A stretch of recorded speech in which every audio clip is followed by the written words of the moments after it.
Students, in this video we will discuss course code 1429 important chapters. Course code 1429 business mathematics में total 9 chapters हैं, जिनमें से पहले 2 chapters theory base हैं।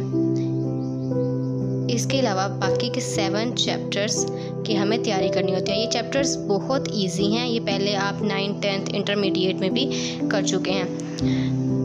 अब चलिए अब देखते हैं कि ऐसे कौन से चैप्टर्स हैं इनमें से जिनको पढ़ के हम इजीली 70 to 80 मार्क्स गेन कर सकते हैं। इनमें चैप्टर्स आते हैं chapter number 9, chapter number 7, chapter 6, 3 और 4। चैप्टर 3 होता है इक्वेशंस का, जिसमें लीनियर इक्वेशंस और क्वाड्रेटिक इक्वेशंस शामिल हैं। ऐसे ही नेक्स्ट है लीनियर इक्वेशन, और उसके अलावा chapter number 6 determinants and inverse of matrix, जो कि हम इंटरमीडिएट में पहले पढ़ चुके हैं। चैप्टर नंबर 7 डिफरेंशिएशन, ये भी इंटरमीडिएट में पढ़ चुके हैं। चैप्टर नंबर 9 ऑप्टिमाइजेशन और पार्शियल डेरिवेटिव वाला चैप्टर डिफरेंशिएशन जैसा ही है, बस थोड़ा बहुत इसमें फ़र्क है। आपको वो फ़र्क समझना होगा तो आपको दोनों चैप्टर इजीली क्लियर हो जाएंगे। इसके अलावा ऐसे स्टूडेंट्स जो सिर्फ 60 to 70 या फिर 50 तक मार्क्स गेन करना चाहते हैं, ज़्यादा मेहनत नहीं करना चाहते, उनके लिए कुछ इंपॉर्टेंट टॉपिक्स इन सब चैप्टर्स में से चुने गए हैं। उनमें शामिल है solved equation and draw graph. Equation को सॉल्व करें और ग्राफ बनाएं।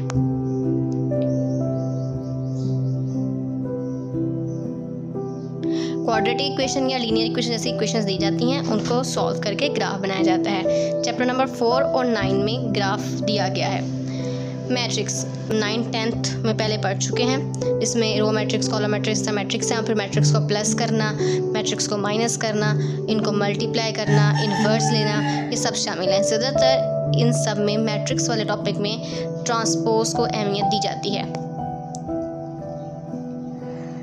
नेक्स्ट हमारे पास आता है एब्सोल्यूट वैल्यू, जो कि चैप्टर नंबर 3 में है। Determinants and inverse of matrix chapter number 6 और 7 ये कंप्लीट करना होगा। और पार्शियल डेरिवेटिव में से मैंने आपको पहले बताया कि डिफरेंशिएशन और पार्शियल डेरिवेटिव में थोड़ा बहुत फ़र्क है, बस उस फ़र्क का कॉन्सेप्ट को आपको क्लियर करना है कि किस तरीके से पार्शियल डेरिवेटिव लेते हैं और किस तरीके से डिफरेंशिएशन।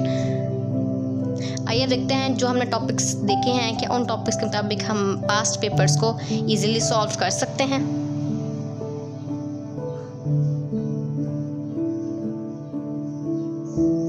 ये मेरे पास है इस वक्त ऑटम 2024 का पेपर। तो 1 क्वेश्चन नंबर 2, 3, 5 एंड 6 ये क्वेश्चंस हम इजीली सॉल्व कर सकते हैं। और अटेम्प्ट एनी 5 क्वेश्चन, हमें 5 क्वेश्चन सॉल्व करने हैं और 100 मार्क्स का ये पेपर है। अगर हम दिए हुए इंपॉर्टेंट टॉपिक्स में से तैयारी करें तो ये क्वेश्चंस हम इजीली सॉल्व कर सकते हैं। इसके अलावा चलते हैं नेक्स्ट पेपर पर।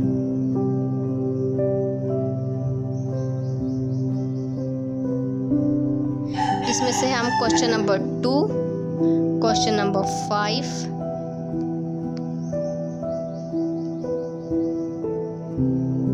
Question number 5, question number 6, 7 and 8 ये सब इजीली सॉल्व कर सकते हैं। सिर्फ बात यह है कि हमें अपने कॉन्सेप्ट को पक्का करना होगा।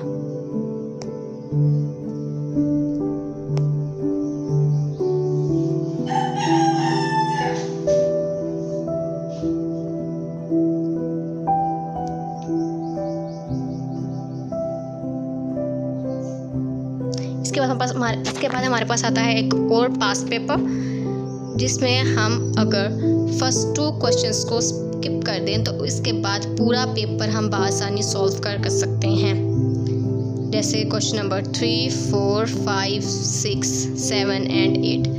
जो 7 क्वेश्चन है ये चैप्टर नंबर 8 में से, अगर आप पार्शियल डेरिवेटिव वाला चैप्टर करते हैं तो आप इजीली इस क्वेश्चन को सॉल्व कर सकते हैं। और अगर आप ये वाला चैप्टर नहीं करते तब भी आपके 1, 2, 3, 4, 5 क्वेश्चंस कंप्लीट हैं। इन पास्ट पेपर्स को देख सकता है कि अगर हम इन टॉपिक्स की तैयारी करें तो बहुत अच्छे मार्क्स गेन कर सकते हैं। अब एक सवाल है जो अक्सर स्टूडेंट्स को होता है कि पेपर में मैथ्स के सवाल आते कहाँ से हैं। तो ज़रूरी नहीं है इनके लिए किसी ख़ास बुक का यूज़ किया गया हो। जैसे कि बिजनेस मैथमेटिक्स की बुक आपको दी गई है, अब ज़रूरी नहीं है उस बुक्स में से ही सारे क्वेश्चंस आएँ।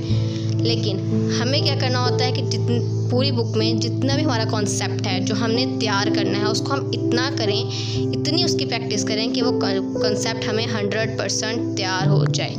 सवाल वही होते हैं, फार्मूला वही लगाना होता है, बस वो थोड़ी बहुत चेंज करके